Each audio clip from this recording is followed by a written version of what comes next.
Hello and welcome to the Management Channel. In this section we're going to look at operations management. It's in two parts. First we're going to look at what is operations management, what do operations managers do. We're going to look at the operations for goods and services, and we're going to look at some of the challenges facing operation managers today. Briefly discussing quality management. And we're going to learn a little bit about productivity management. So, operations management is a set of activities that create value in the forms of goods and services by transforming inputs into outputs. Operations is a set of activities that creates value in the form of goods and services by transforming those inputs into outputs. And production simply is the creations of goods or services. There are four main functions of every business. Marketing, generating demand for the product or service. Production and operations, creating the product or producing the service you provide. Finance, accounting, tracks how well the organization is doing. Are they paying their bills, collecting money? And then I add the backbone is IT, gathering and collecting info so management can make daily, real-time decisions. So what do operations managers do? Well, they plan, they organize, they staff, they lead, and they control. The whole scope of operations management ranges across the organization, includes many interrelated activities such as forecasting, capacity planning, your facilities and layout, scheduling, managing inventories, assuring quality of products coming in and going out, motivating and inspiring your employees, and deciding where to locate your facilities, and so much more. There are 10 strategic decisions operation managers must be concerned with. 1. The design of their goods and services. Defining what is required of operations, what does the customer want, and the product design determines the quality, sustainability, and human resources. Managing quality. Determine the customer's quality expectations, and then establish policies and procedures to not only identify, but to achieve that quality. Process and capacity design. How is a good or service produced? It commits management to specific technology, to specific quality, resources, and investment. Location strategy. How near are you to the customer? How near are you to the suppliers and the talent that need to work in the facility? You have to consider costs, infrastructure, logistics, and governmental regulations. The layout strategy. You want to integrate capacity needs, personnel levels, the technology, and inventory. Where is all this going to be located? Determine the efficient flow of materials, people, and information.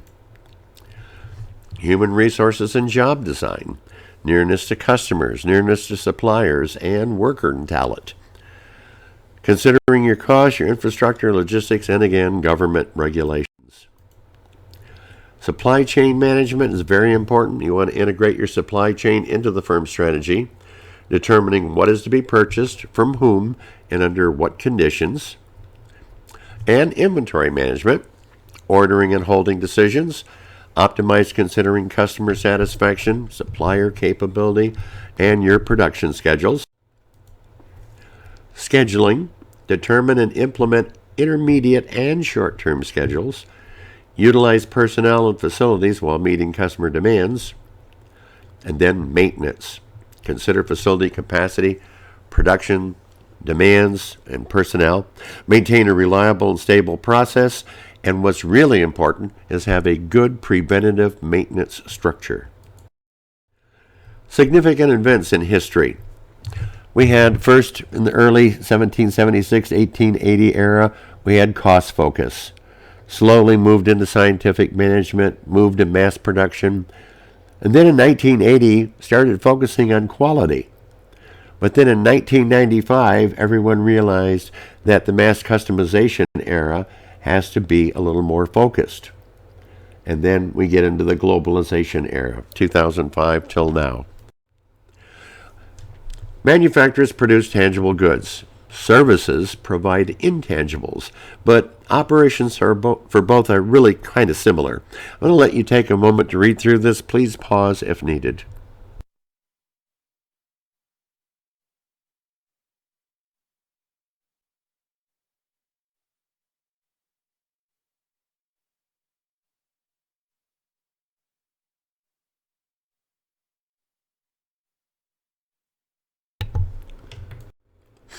Time-based competition and operation. Some terms we need to comprehend. Time-based competition is the use of strategies to increase the speed with which an organization goes from creativity to delivery of the product or service. The term operations is the function concerned with transforming resource inputs into product or service outputs. And as you can see here, you need feedback at each step of the way. Feedback are measurements taken at various points in the transformation process. One, to make sure what you have coming in is quality. You can't make quality if you don't get quality. Then in the process of achieving your customer's product or service, you want to take measurement to make sure that it is going as well as possible. And then finally at the output, you want to measure and get that feedback on how it went. So controlling is a comparison of feedback against previously established standards to determine if some kind of corrective action is needed. Here again, look at this chart, see how operation systems are classified, designed, and managed. I'll leave that for you for a couple of moments. Pause if you need to.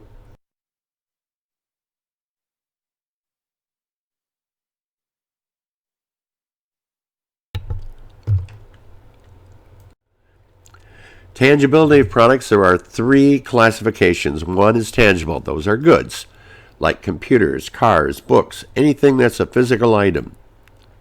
Intangible, however, are services like haircuts, dry cleaning. Well, who does dry cleaning anymore? But landscaping, having your lawn serviced. Mixed is both goods and services. This would be like your airlines or Sears, who used to be a store, where they purchased products, put their brand name on it, and sold it to you. Three levels of customer involvement: made to stock, producing products with a common design and price in anticipation of its selling. Low level of customer involvement here. Assemble to order is producing a standard product with some customized features. There is a moderate level of customer involvement. If you order a car, you can specify the color, the interior, etc. Made-to-order operations, producing products after receipt of an order from a specific customer, which now has a high level of customer involvement. So now consider the company you work at. What is your classification? Is the level of customer involvement highest with made-to-stock, assemble-to-order, or make-to-order operations, and why? Well, your answer should be make-to-order. They're carried out only after an order has been received from a customer, and it has the highest level of customer involvement. Can a standard made-to-stock product, such as soda, also be made to order? If so, how? Yes. It's being done by changing repetitive process operations to batch operations. For example, you can now have your name put on M&M candy or Nike sneakers or a specific label on your Coca-Cola. Operations flexibility is the amount of variety in the products an operation produces, which in turn determines whether the products are produced continuously, repetitively, in batches, or individually in different volumes and varieties. Continuous process operation, for example, produces output not in discrete units. For instance, gas, electricity, chemicals. Repetitive is producing outputs in an assembly line structure, consumer goods, a car wash, automotive assembly plant. And batch process operation, producing various outputs with the same resources, same machines and people, in family of parts like car mirrors, screws, and similar products. Individual process operation is producing outputs to customer specifications. Those are your job shops, retail and service organizations where they make to order items or customize. Project process operation is producing outputs in low volume but a high variety in goods or service, like a consultant, construction, one-time only goods. Again, what is your company's operation method? Do you know? Which type of process operation is the most flexible? Which is the least flexible? Individual process operations are the most flexible, and continuous process operations are the least flexible. Which type of process operation is most commonly used by retailers and service organizations? That would be individual process operations. They're most commonly used there because it's an individual process based on what the customer wants. Managing manufacturing technology. We have automation now. We're using machines and robotics to perform work. We have computer-assisted manufacturing, computer-assisted design, where the computers are used to design parts and complete design goods by blueprints. Computer-aided manufacturing can be used to quickly produce a desired product. It assists other machines in the production.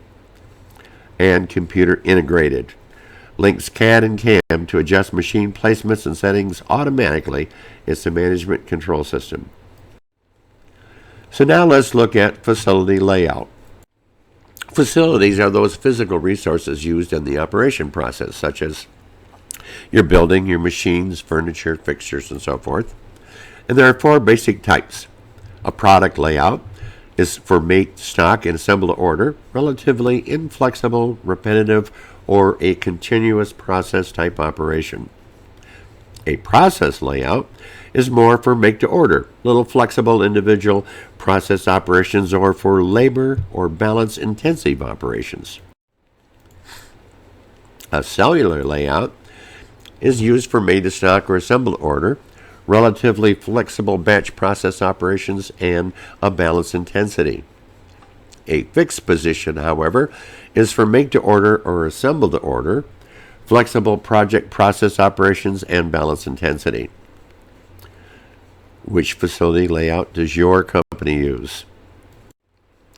So here we see a batch manufacturing model, routing products through departments and batches, facilitating utilization and efficiency, but it causes large pools of inventory and working capital to accumulate. It forces non-value moving product from this place to that place, back to inventory, back out to the floor, a lot of wait times, etc. It's not efficient. This is a typical flow in an MR batch manufacturing company. Follow along. You can see that it goes all through the facility because it's really kind of an inconvenient layout. So there's a lot of moving and stocking up in places, inventory sitting all over the place. In other words, basic congestion.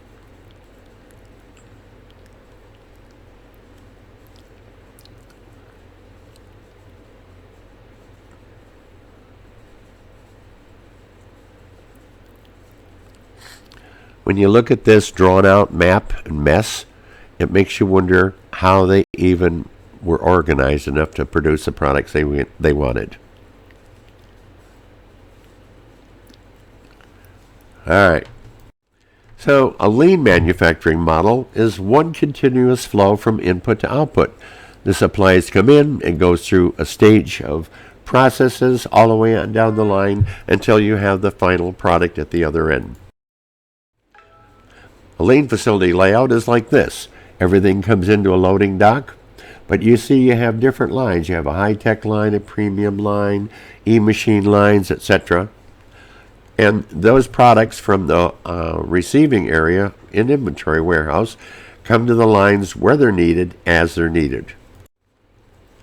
So let's look at a line layout with lean manufacturing.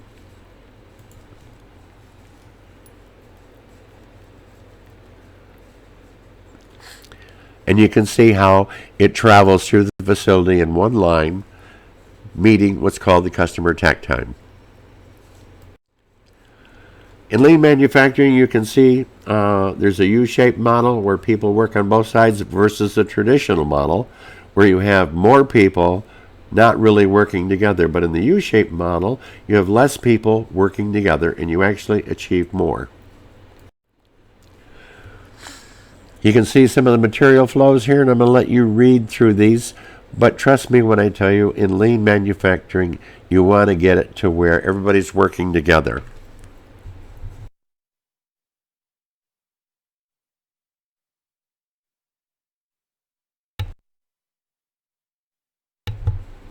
Individuals working separately tend to take up more time and less production. Hard to believe, but you can get more accomplished with less people. Location. Well, where is the physical geographic site of your facility? It's primarily determined by the following criteria. How close are you to the inputs, customers, or competitors? The facility location should be close to the point of sale or competition, like malls, shopping centers, etc. What is the availability of transportation, rail, air, trucks, or by ship? And cost. What is the cost of buying or renting land and the facility building, as well as operating costs of utilities, taxes, and insurance? How close are you to human resources? There are certain types of skilled labor that are found in geographic locations, like computer technology was primarily found in Silicon Valley. The number of facilities. There's a variety of reasons. Presence where competition is, sub-assemblies built for larger assemblies. Do you have similar product lines? How close are you to the customer? Is there cheaper labor in certain areas as opposed to other areas? Is one state a union state and another state a non-union state? All things to consider. Capacity planning. What is it? Well, it's the amount of products an organization can produce within a given period of time. How many daily, weekly, monthly, annually, etc. Using a set amount of resources like people's, machine, and raw material. Why is this important? You want to balance out to make sure you're meeting your customer demand while not having overstock or excess inventory. Increasing capacity may give you a larger market share. However, overcapacity can tie up your capital. So what is the purpose of scheduling then? It's a process of listing activities that must be performed to accomplish an objective. These activities are listed in sequence along with the time needed to complete each one. Routing is the path and sequence of the transformation of a product from input to output. Priority scheduling is a continuous evaluating and reordering of the sequence in which products will be produced. It might be first come, first served. It might be produced by the earliest due date. Might be produced by the shortest operating time. Only you and management know which one works best for you and which works best for your customers. A planning sheet states the objective and lists the sequence of activities required to meet the objective, when each activity will begin and end, and who will complete each activity. Below here you see an example. Pause if you'd like to see it further. Often used in planning is a Gantt chart. Bars used to graphically illustrate a schedule and progress toward the objective over a period of time. Useful showing of when things stop and when they end, what things can be done at the same time, and so forth.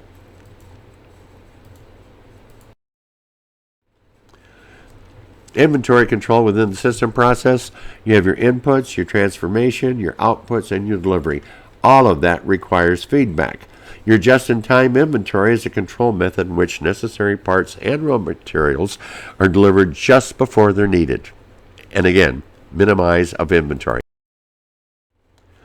RFID, speaking of inventory, how do you control your inventory? By using radio frequency identification tags. It's an object can be stuck on or incorporated into a product, an animal, or a person for the purpose of identification using radio waves. The benefits are you have improved efficiency of inventory tracking and management.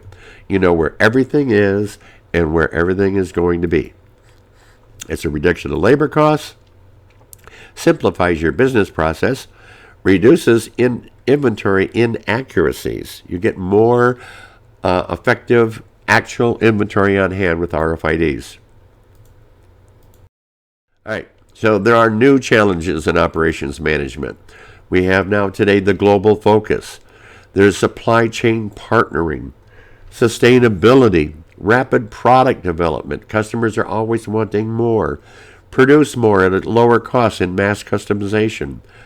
Just-in-time performance to minimize your inventory and costs. Empowering your employees so they're responsible and they manage and control their own production. There is ethics and social responsibility facing managers today, developing and producing safe, quality products. How many times do you hear on the news where a product has been recalled because it wasn't safe? Maintaining a clean environment, providing a safe workplace for the employees, and honoring community commitments. Don't pollute the community. So, hopefully next you'll view part 2 of Operations Management. Thank you for viewing. Have a wonderful day.